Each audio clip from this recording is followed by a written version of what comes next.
Bonjour, je suis le professeur Eddy Cotte, je suis chirurgien digestif et chef de service du service de chirurgie digestive et oncologique à Lyon Sud.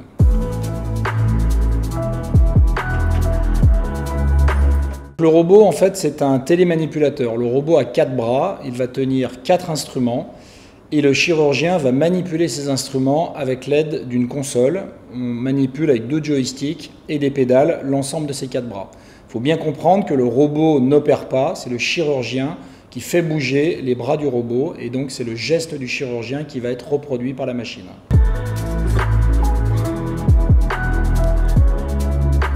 Les avantages du robot par rapport à une cœlioscopie traditionnelle sont d'abord le fait d'avoir 4 bras. Le chirurgien peut manipuler 4 instruments de manière simultanée.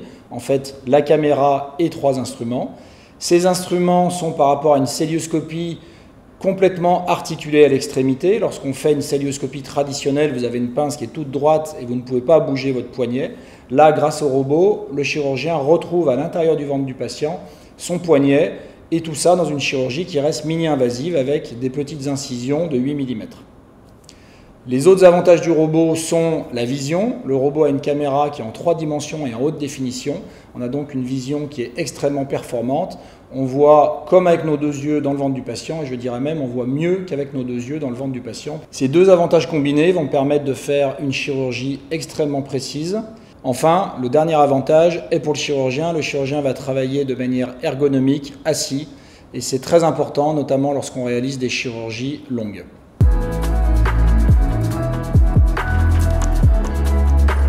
Dans le service, nous utilisons le robot pour toutes les chirurgies que nous réalisions avant en cœlioscopie, mais également pour d'autres types de pathologies, principalement la chirurgie colorectale, les cancers du côlon, les cancers du rectum, ou même des maladies bénignes comme les maladies inflammatoires, maladies de Crohn ou rectocolite. Nous l'utilisons également dans la chirurgie œsogastrique, dans la chirurgie de paroi et également pour la chirurgie hépatique.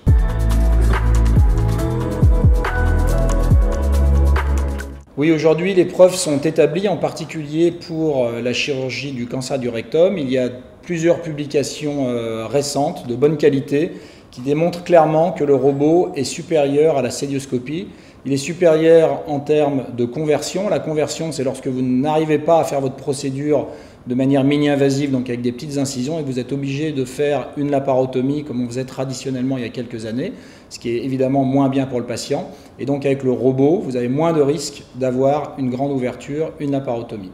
Les autres avantages sont sur les suites opératoires qui sont plus simples, moins de risques de complications, des durées de séjour qui sont plus courtes, des douleurs qui sont moindres et des consommations d'antalgiques qui sont moins importantes, notamment de morphiniques.